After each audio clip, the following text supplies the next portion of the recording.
Hello and good evening. Welcome to HiveMeet. I'm Tino Corsetti, and we're streaming live to YouTube. I am the VA's administration officer, and I'll be your host for this evening. This is our second HiveMeet. It follows a very successful session that we had in March. We had as our guest Dave Fairhall. Dave is one of the VAA development officers from New South Wales, and he talked to us about working on the front lines of VAA management over the past couple of years. It was a great session that evening, and we've had a number of people watch the recording here on our YouTube channel. So if you didn't get a chance to attend last month, I encourage you to watch the recording here on our channel. For this evening, you can type questions into the chat box at the bottom of your screen, and we'll be facilitating a Q&A at the end of the presentation. Now, HiveMeet is produced in a virtual studio. I am physically near Mount Macedon, and I'm a recreational beekeeper here. My co-host this evening, I'm going to introduce in a second. He's based in Melbourne. Andrew Wooten is one of the VA's vice presidents. He also leads the recreational and education committees for the VAA. Andrew is a certified master beekeeper from the Eastern Apiculture Society in the US. And he's going to talk to you about our sponsor for this evening. Andrew, over to you. Thank you, Tino. It's great to be online again, and I'm hoping it'll be less stressful than last month because we had some significant bandwidth issues just before that meeting. So let me bring in the sponsor's logo. We're sponsored by BQual, and we're very grateful to them. They've been strong supporters of the VAA. And you'll also see on the logos there, B-Trace's logo as well. They're for smaller operations between 1 and 350 beehives. And we would encourage everybody to consider joining either B-Trace if you're a large, B-Trace if you're a smaller operation, and BQual if you're a larger commercial operation, so that your customers will be assured that your products are both accredited and quality assured. Now, B-Trace have made a special offer to our members. Sorry, this slide. And I'll just give you a couple of moments to read that. So it's a half price offer for the first year. And thank you very much to B-Trace. And now back to Tino. So I'm pleased to introduce our guest for this evening. We have Bianca Giggins from ABIC. Bianca is ABIC's National VAA Coordinator, and she has been working with her colleagues really on the front lines of the VAA response since day one. And we're so pleased that she made time in her busy schedule to meet with us tonight. Before joining ABIC, she worked for New South Wales DPI in a number of roles, and she's also a recreational beekeeper herself.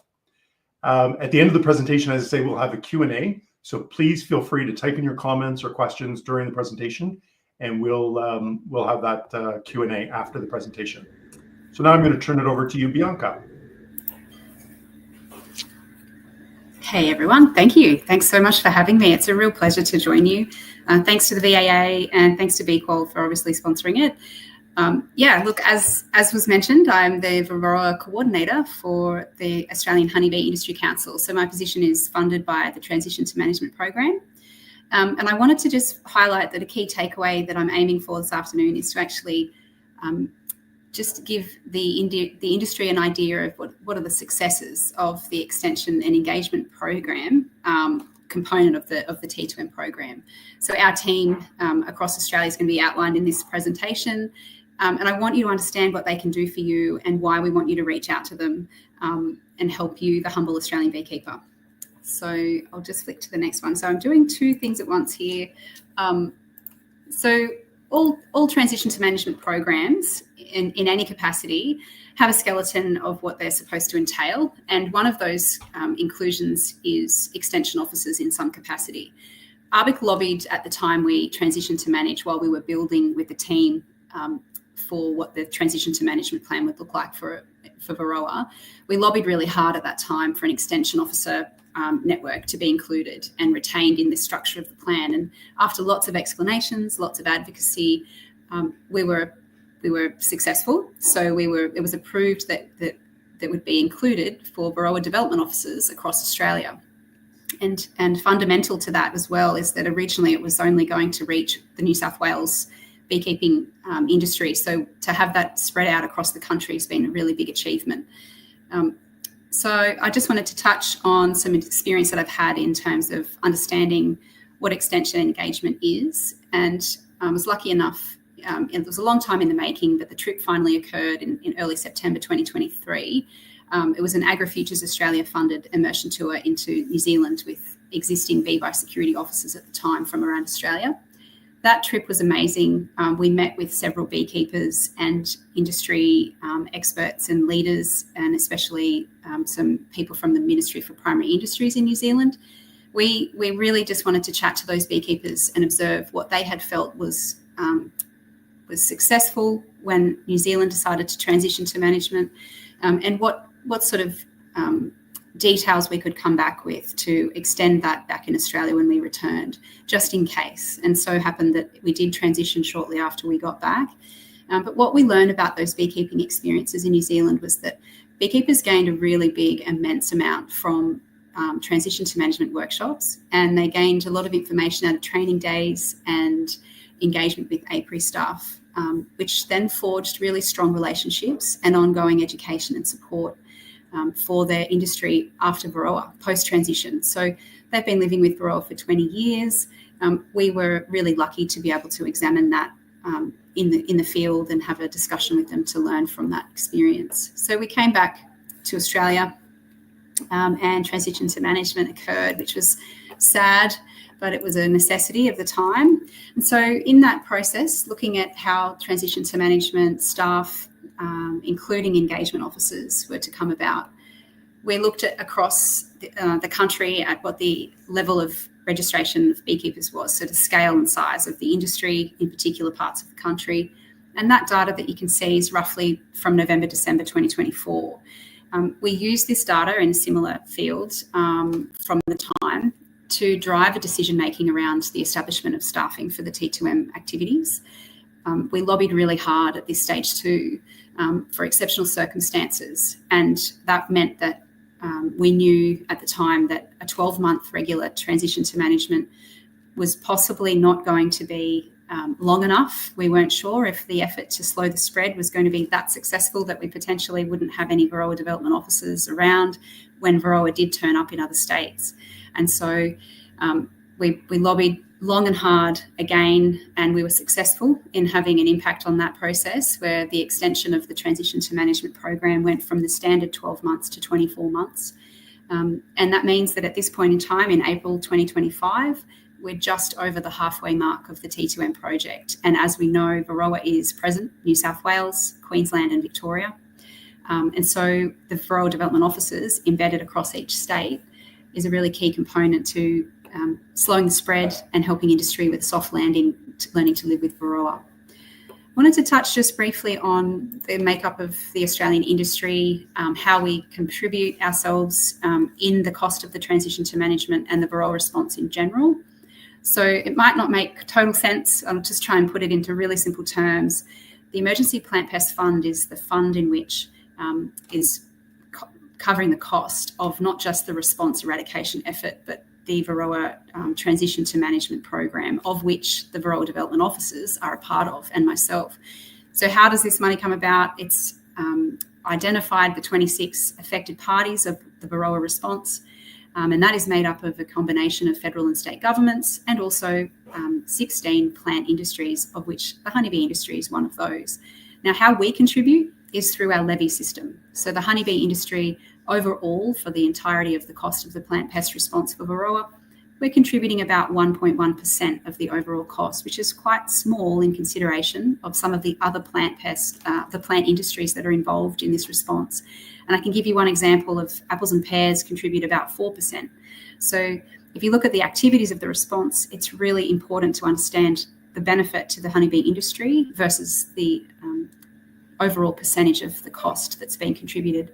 And one really other important part that I wanted to mention, and I'm not 100% sure of who is in the audience, but to give you an idea of the levy system, it's legislated in Australia that if you produce more than 1,500 kilograms of honey annually, you're required to pay that levy. And the levy at the moment is 4.6 cents per kilo, and anything over that obviously as well, over the 1,500 kilo mark. It's really important that beekeepers are aware of their product and they're aware of the process of collection of levies, because not only does the levy contribute to the Emergency Plant Pest Fund, but it also funds research and development, National Residue Survey, and a lot of other things that really are underpin the success of our industry. And the other plant industries that are affected in this varroa response are definitely pulling their weight and putting their share in. So to see that the VDOs, our varroa development officers, are contributing so much to industry is really important, just to show you the way in which that occurs. So next up, I just wanted to give you an idea of how we managed to put the VDOs in place. So we have 34 staff, so I'm overseeing all of these people across the country in my role. And really importantly, it's sort of based on the number of people involved and the size of the industry and the scale of that industry in each state and territory. At the moment, we've had an ending of the contract of the VDOs in New South Wales, and there was some funds left over from the initial 8 staff and 1 coordinator. So now we have a coordinator with Dave Fairhall, as you guys mentioned earlier, and 2 full-time VDOs now remaining in New South Wales. And so we did have a lot of work going on with 8 staff previously.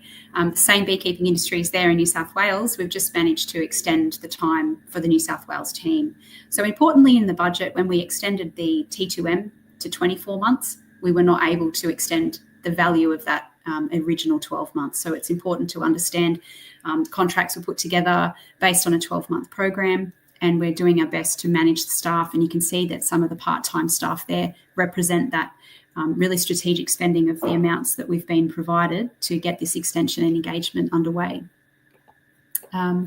So I'm just going across, a little bit tricky. I'm trying to keep up to date where I'm up to. So with these varroa development officers, it's really important to make sure they're busy. And I absolutely can confess that they are. They are amazing people who are doing an amazing job. So if you want to focus on the green square of the 3,440 engagements, so much to the annoyance of the varroa development officers themselves, all 34 of them across the country, they fill out a form for me that collates the data of the work they do. It's a de-identified form, but it also helps us to track their performance with key performance indicators, one of them being a number of engagements. So the goal is there in grey for each state, and the further to the right is the amount of engagements so far in the T2M at the halfway mark. Now, not all the states started at the same time, so I gave you a percentage of where they're up to in terms of reaching their goal, not necessarily how long they've been engaged in their roles. But that 3,440, I just wanted to draw your attention to that in terms of that's the number of times they've filled out the form to say they've worked with somebody or a group. And the groups are not necessarily represented in that figure. With those recorded details, the number of participants is actually much higher. So in most cases, they're meeting with groups, small groups, large groups. And of those 3,400 engagements, we've actually reached 13,000 people across the country, which I think is amazing. And I think they should be commended for that effort. The VDOs and their coordinators just work so hard towards these engagement goals. They liaise with individuals, with beekeeping groups, with associations and branches. And they've got to also ensure that they move around the state to achieve this in the backyards of beekeepers, not just in one particular area. And that brings me to the next amazing slide that shows you truly the amount of work that's going on. So VDOs are spread across the country. They're active everywhere at the moment in every state and territory. Now, this coloured map shows you that all of the areas that are coloured so far represent a regional area that we've expected VDOs to put some coverage into to represent the beekeeping industry in that sort of area. So those coloured up sections represent an engagement of some sort. And of those engagements, I wanted to point out that Their in-field engagement makes more than 50% of the work they do, which is great to know because they're very talented beekeepers, very passionate individuals. And most of what they're doing is in field, teaching beekeepers new skills and helping them learn how to live with Varroa in some cases and how to learn the future of what might come at them with Varroa spreading. So another little key point here is also about what the topics are. So there's several topics. 5 doesn't sum it. There's a couple more coming up in the next few presentation slides. But in terms of what they do, the in-field work is really focused where Varroa exists is on monitoring. And surveillance where it isn't. So it's a really key component. We know that beekeepers need to look for Varroa. A common saying I've heard recently over a couple of last months is, if you're not looking, you're guessing. So yeah, looking for Varroa and doing correct and accurate surveillance is really key now in this time, in this climate at the moment for the industry. Obviously, chemical treatments and controls are the next couple of details, and really grateful that record keeping is part of that as well as top 5. And obviously brood frame rotation shows the level of tenacity of the industry to beginning to understand even more with Varroa the importance of brood frame rotation. The next part was just a little bit of a snippet of the data that's available to me through this system that the videos create when they put an engagement record in the system.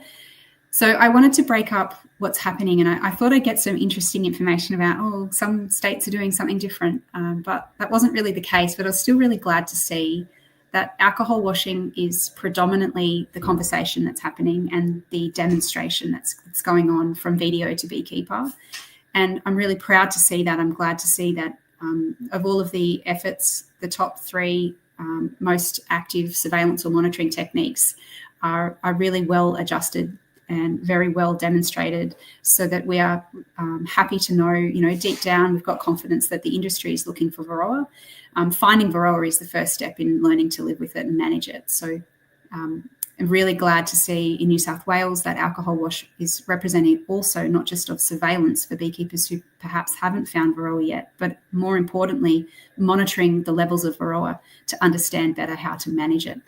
And that's a really key component. So just thought might be worth sharing. Really cute couple of slides coming up too. And this one is really about what are the statistics of the discussions happening for beekeepers in New South Wales. So the engagement in field for these guys in the New South Wales team is dominated by treatments. It's dominated by having to live with it. They've found Varroa and they're dealing with it already.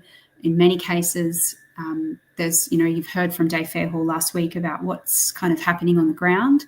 And it's really important, even if you looked at monitoring might be the second most important discussion in this slide, but it's really important to see that looking at an integrated pest management approach to beekeeping now is evident in some of these discussions and the topics that are coming out of the industry. So it's driven by beekeeper interaction, this information. And we can see that the presence of Varroa just dominates all of the engagements with the New South Wales team. And what we know for the other states is some stats here on Victoria specifically, but I can guarantee that you, looking at all of the other states combined, the typical discussion going on in field is about monitoring and surveillance in all of the other states across the country. So where Varroa is not present, this is the focus. But we wanted to share this topic, these details, to show you that there's so much more to Varroa than looking for it. And we've got this halfway mark in the transition to management, where beekeepers, existing beekeepers who have engaged, of that 13,000 people, is fabulous, and it's amazing, and it's building the capacity of our industry in ways that we will get to know more of in the coming years.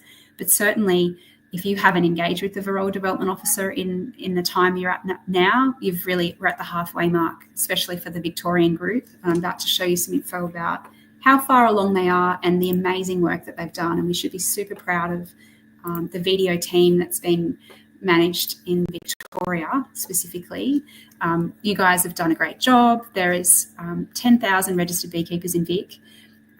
We don't know that we're going to get to all of those beekeepers, right? But the main aim of the key performance indicators and the drive behind the Victorian team and every other state team is to reach as many as possible.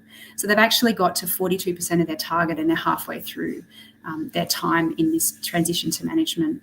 They started in July. Their contracts are finishing up in December. They've really done a fabulous job. Of the 13,000 participants, there's about 90% of those who are recreational beekeepers, and that could be at some of those events, like the training events and some of the presentations that are going on with different clubs and groups. But it's so important to make sure that you understand that they're really skilled people. They really have a passion for the industry.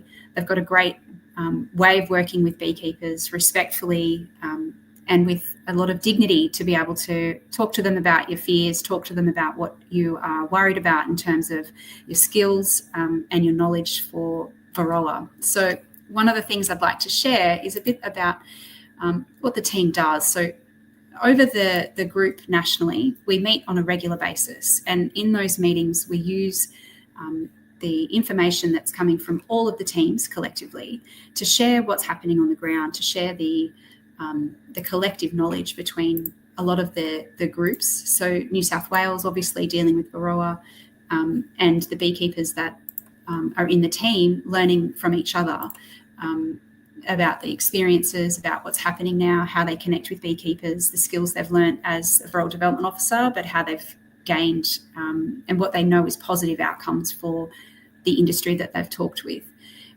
Now, the big factor is that change is coming to those beekeepers who haven't found Varroa yet. And I think it's a really important time and a crucial moment for Victoria, especially, to engage with the VDO, engage with them to share your experiences so far, and to build on the information that you know you're going to need in the future while they're here. They've got halfway left of their time.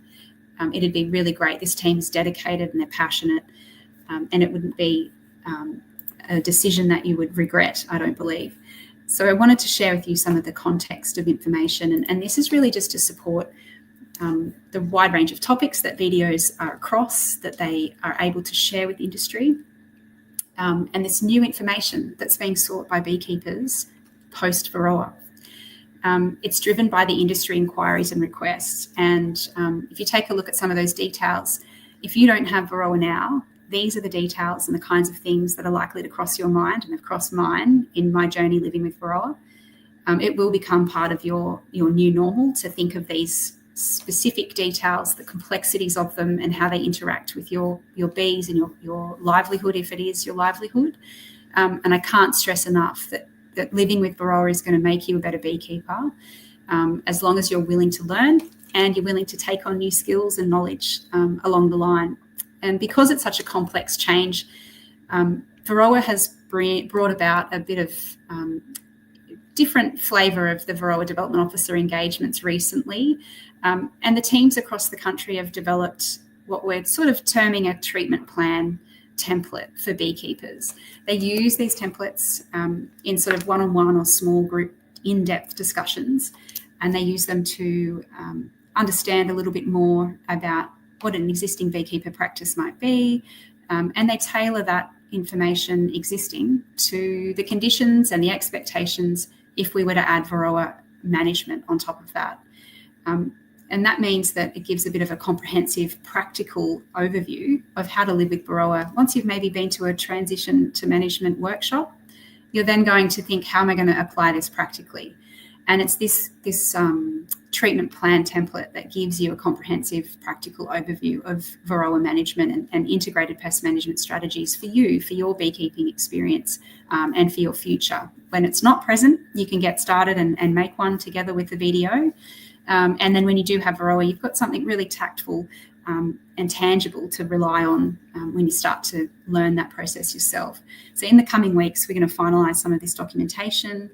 We're going to provide, and the teams have done a great job in putting some scenarios together that are specific to different states. Those scenarios will be a bit of a template for living with Varroa, say 2 examples in each state, and 2 of them will be for Victorian beekeeping specifically. We'll be able to look at what the landscape of beekeeping might look like, and you can use that information to then continue beekeeping as best you can. So keep an eye out for this. Myself and the VDO has been working really hard in the background to get that to happen.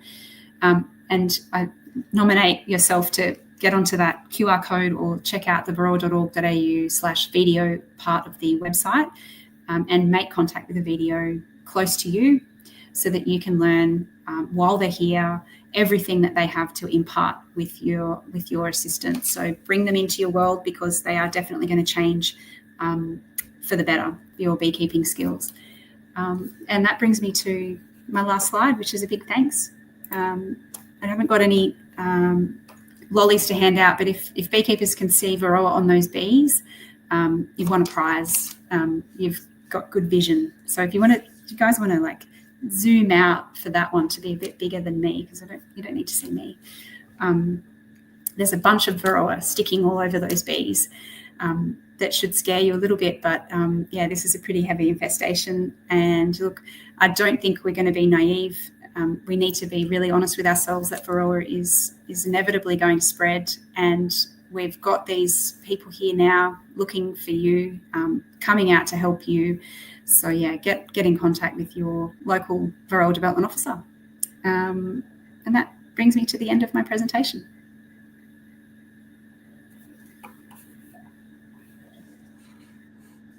Thanks very much, Bianca.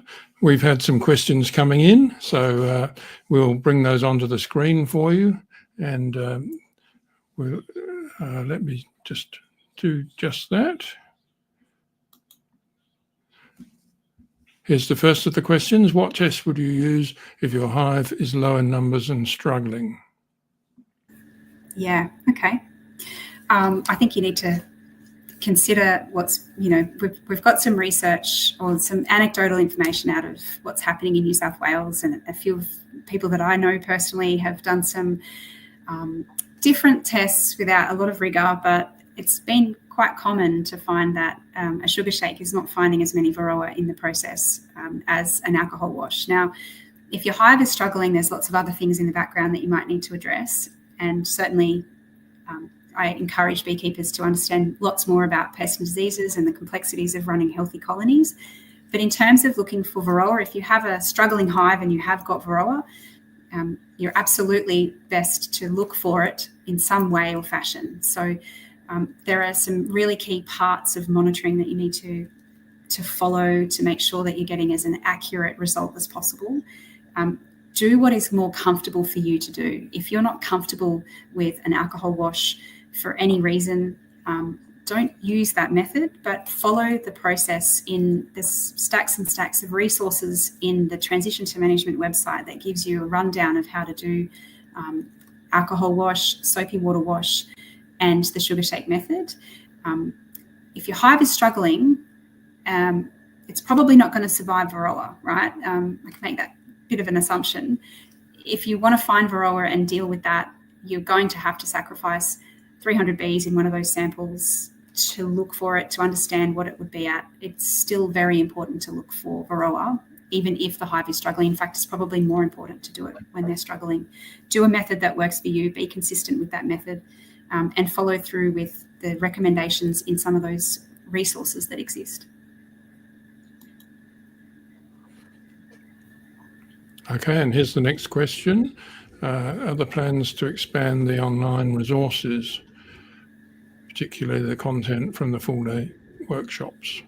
Yeah, great question. Fabulous. There's nothing like following along with a learning program in your own time and at your own pace.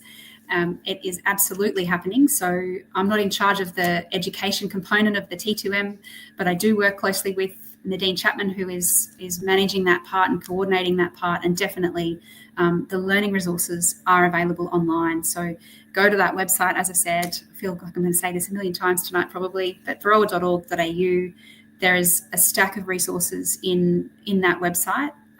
The content of the full day workshops is absolutely provided.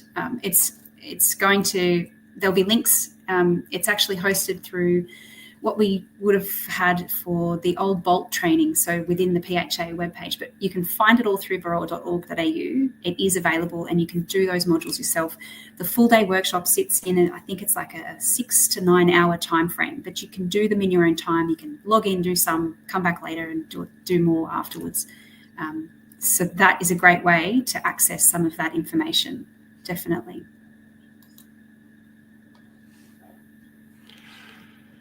And here's a question for you. Don't know. I'm not out there looking all the time. I'm doing other things, but I don't have that. I think the percentage of mites falling would also depend on the percentage of infestation in the colony. It would depend on the time of the year, the brood phase. It'd be a lot. There'd be a lot of things that I couldn't give you a percentage. I wouldn't even begin to have an answer for that one, I'm afraid. But good question. There's some information in the integrated pest management section of the webpage for all of this Varroa resource. And it does have some information about the efficacy of mesh bottom boards.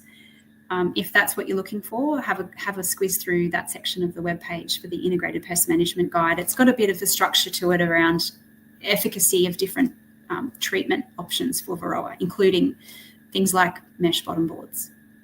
Yes, I think just from my knowledge that the efficacy of screen bottom boards is pretty low, like 3. Yeah, it's like below 10. Like so it's not going to be enough on its own. Yeah. However, if it's a component of your operation because of another reason, so for example, to manage small hive beetle, it would be a consideration to keep that going because you'll still have small hive beetle. So if it is already in your operation, for sure, it's something that you could consider continuing to do. In terms of it being really successful and efficient in managing Varroa, I wouldn't be looking at it specifically for that.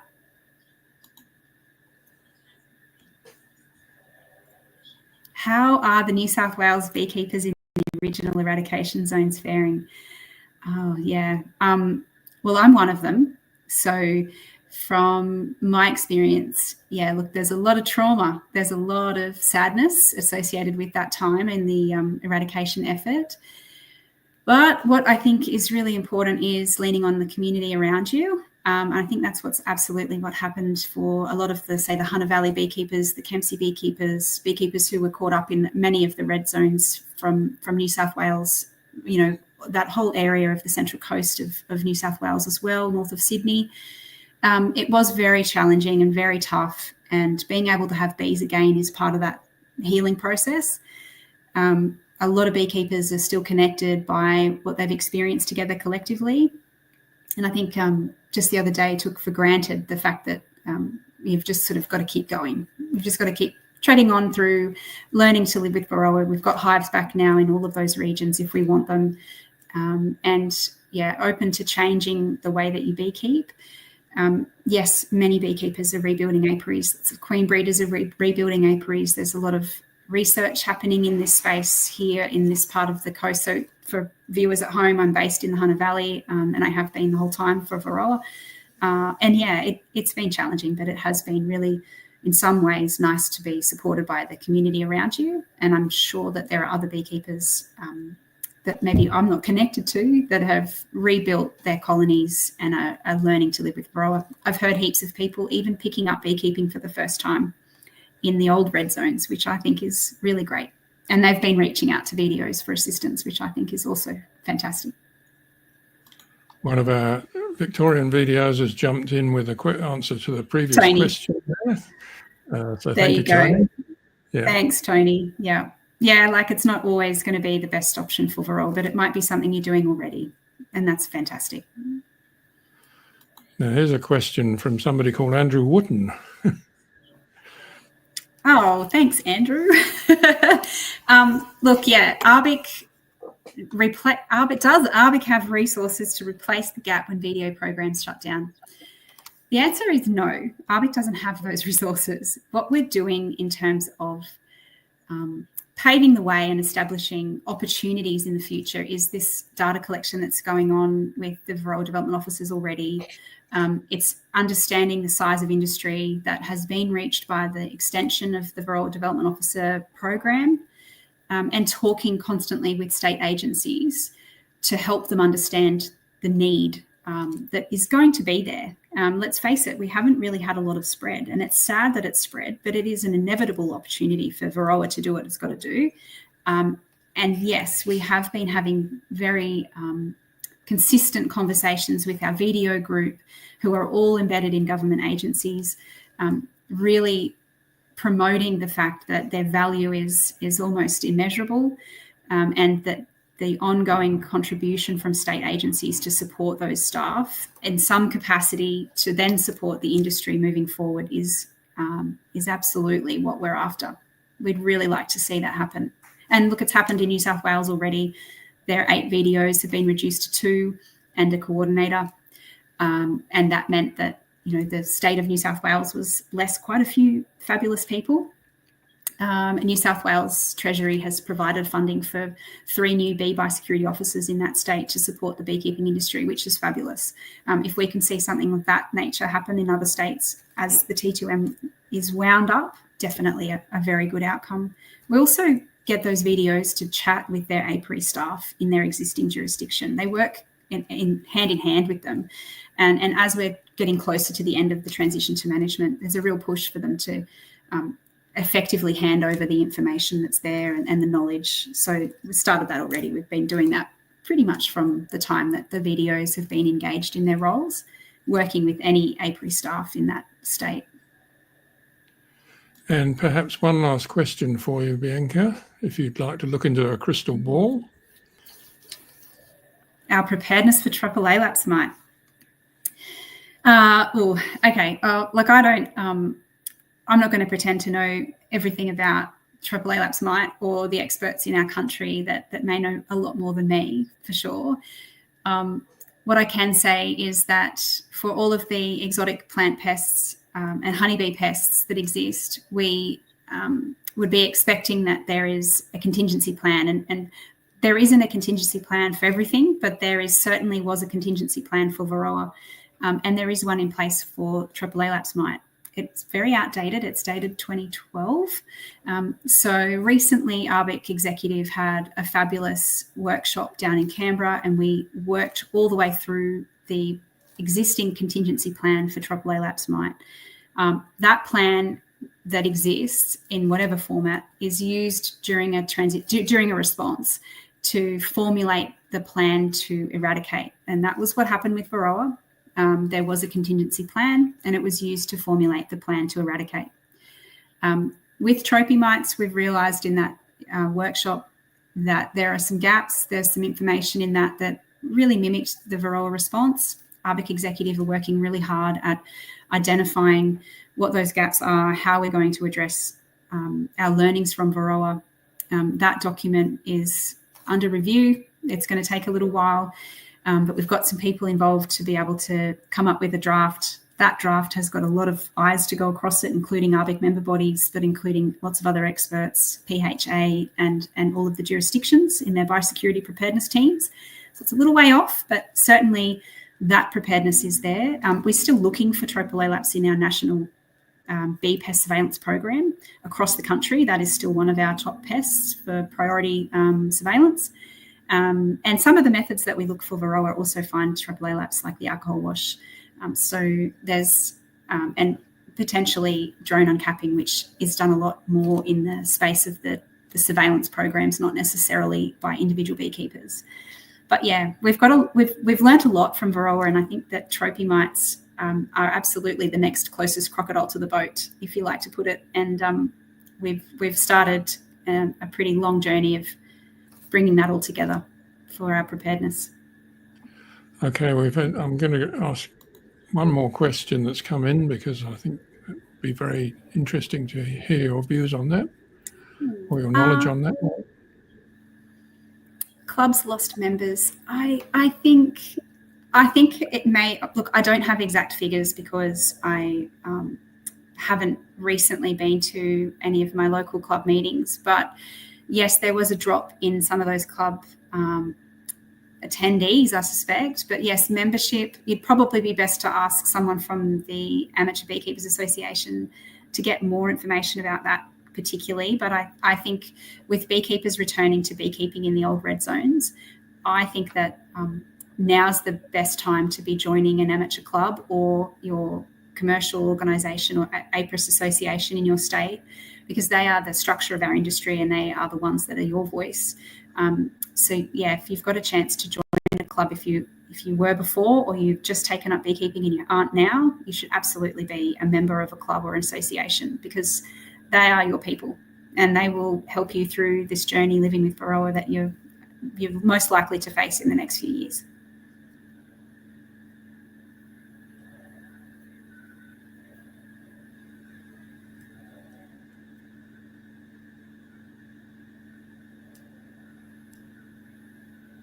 Thanks very much, Bianca.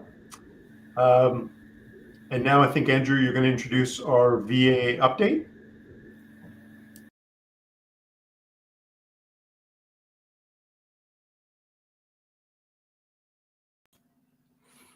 Yes, I am. I'm going to introduce this month's guest on our VAA update, and I'd like to introduce Lindsay Callaway. Lindsay's the Vice President of the VAA, and he's a fifth-generation beekeeper from Malden. And Malden's claim to fame is that it's Victoria's first notable town. So, Lindsay, over to you. Thank you. Thanks, Andrew. Thanks for the invitation to join with our viewers back at home and provide an update on how we're going at the VAA. So we've got some news and update for you tonight. So I think Andrew's going to flick through the slides for me. So yeah, in some breaking news, some sad news. It's a big thanks to John. John Van Weigel has hung up his virtual VAA Hive tool. John's been our president for the last 3 years. His second term at the helm of the VAA. In my time working with John, he's been the first to roll up his sleeves and tackle the hardest jobs first. And if you speak to John, he'll humbly share any credit that he's achieved with his team. And thanks to John, we're in a much stronger, the VAA is in a much stronger position for all of his efforts. And I can say, without any doubt, that he's represented all beekeepers equally. So a big thank you to John for your commitment and service to our members and beekeeping community. So thank you.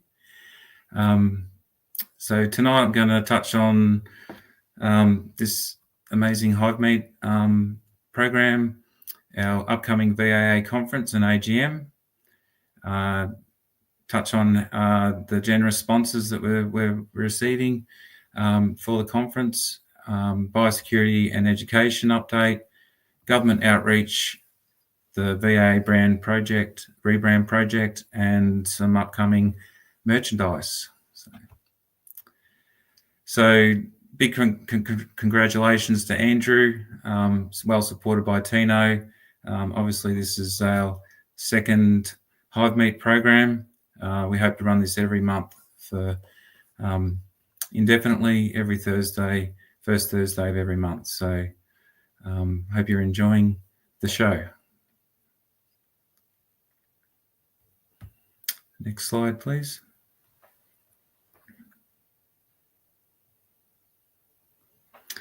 So, yeah, as you can see here, we've got our VAA annual conference and AGM coming up in Beechworth this year, starting after the Crop Pollinators Conference, which is held at the same venue, starting Wednesday night, the 11th of June, through to our gala dinner on the Friday, the 13th. As you can see there, there's quite a galaxy of stars that we've aligned for guest speakers. Cameron Jack in person, Randy Oliver via Zoom. So we've got the same AV people this year who did an amazing job, zoomed in people from all over the world, of which Randy's one of them. There's a few others there that are joining us virtually, which is a great initiative. Yeah, so I commend the conference to you all and hope to see a jam-packed conference room in June. Thank you.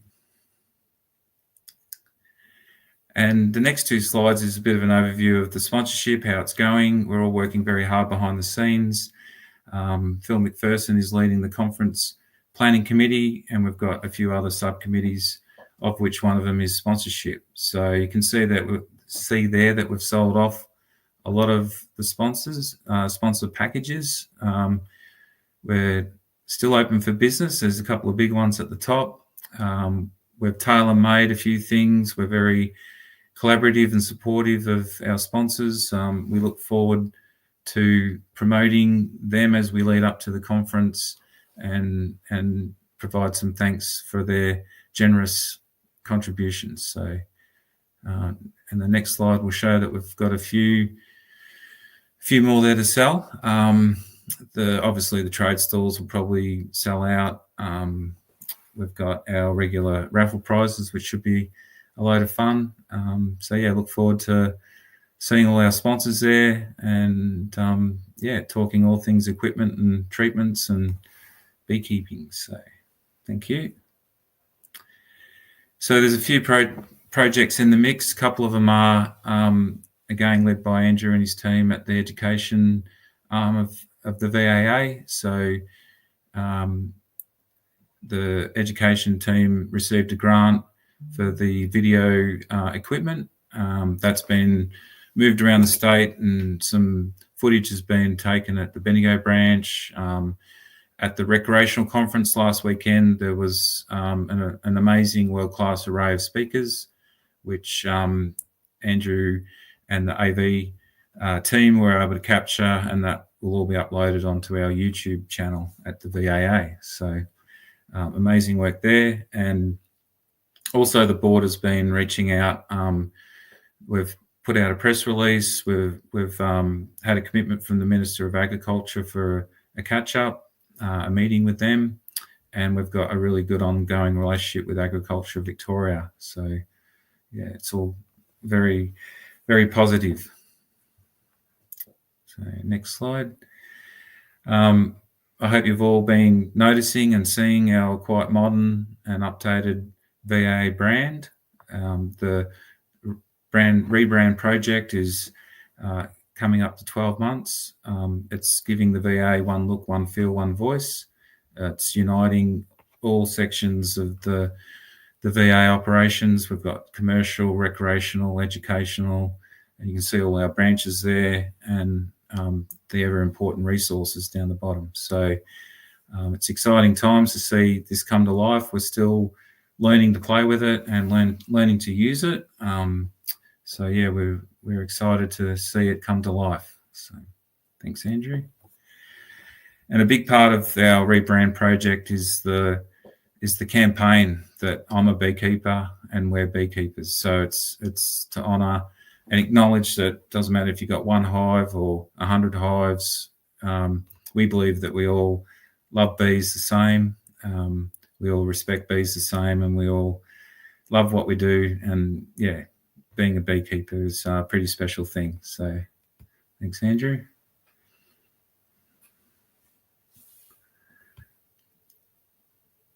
So we'll just show you a couple of examples of the brand at work. Maybe if you're able, yeah, thanks, Andrew. So this is Roger, who's a retired beekeeper from Eagle Hawk back in the day. So that's Roger being a beekeeper, very proud beekeeper. So the next example, we've got Leon from Dimboola. He runs 1,500 hives, and he's proud to say I'm a beekeeper too. So thanks, Leon. And this is an example of the We're Beekeepers, the brand, reaching across all beekeepers. So whether you're like Mike with 3 hives or James with 300, we're all one and the same. So thank you.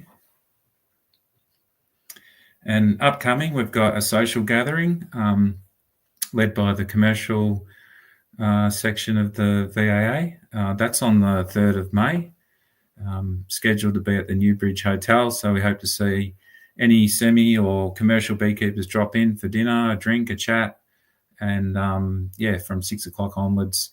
So feel free to contact myself or my fellow board member, Ben Moore from Maryborough, if you'd like any more information on that one.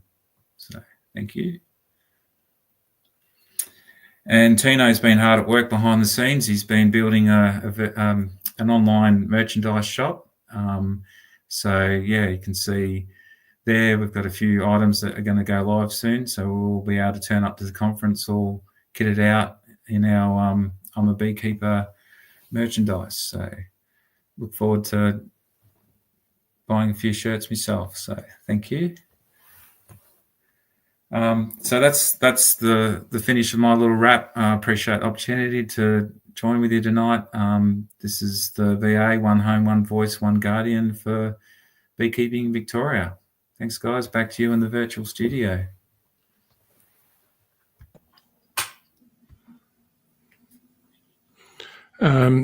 Thank you very much, Lindsay. I'm not sure whether we've got any questions coming through for you, but I'll just take a pause for a moment so that if anyone did have something they wanted to ask you, they could type it into the chat box. Andrew, we have had a couple of questions just about the recording, and of course this will be recorded. This is being recorded, and it will be posted here in the YouTube channel afterwards, so you can watch.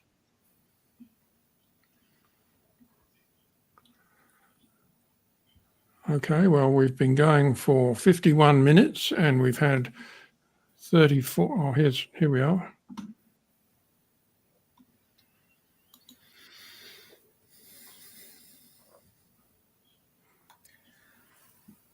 So the government outreach has been specifically about all the bushfires, the Grampians, the Little Desert, and just the difficulties that's facing Victorian beekeepers at the moment. So we've got a good response from that press release and the letter to the minister. It's created some positive connections with them. We're in discussions with directors and people within the AgVic system and the Victorian government system. So yeah, it was about how tough a year it's been and all the bushfires and the loss of resources. So thanks, Angelique. Absolutely we absolutely are keen for more real life beekeepers of our heroes and legends that are Victorian beekeepers. So obviously I used a couple of my people in my circle in those photos, but definitely want more Suzanne. So yeah, I'd love to see a photo of you hard at it with the bees. So great question. Thank you. Okay, I think that's it. So I'm going to hand back over now to Tino to tell us about next month. And thank you to both Lindsay and also, of course, Bianca. Yeah, thanks, Andrew. So yeah, in closing, I just want to thank Bianca for a very informative talk this evening, and as well to Lindsay for his VA update. Most importantly, we want to thank you for attending and asking great questions and attending our second HiveMeet. Let me give you a sneak peek into next month's guest. We're actually going international next month. We have Lisa Marie Gezi, who is a certified master beekeeper from the United States. She is certified with the Eastern Apiculture Society. She has 12 hives, and she's going to talk to us again about managing Varroa in her apiary. And I think what's going to be really interesting is obviously Varroa has been in the US for decades, and so it'll demonstrate the resilience of beekeepers in managing this this parasite and building healthy, productive apiaries, regardless of the sort of biosecurity challenges that come our way.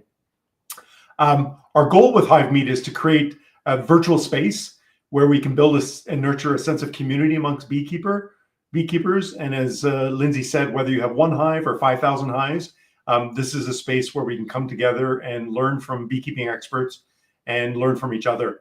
So thank you again for attending, and we hope to see you next month. Thanks very much.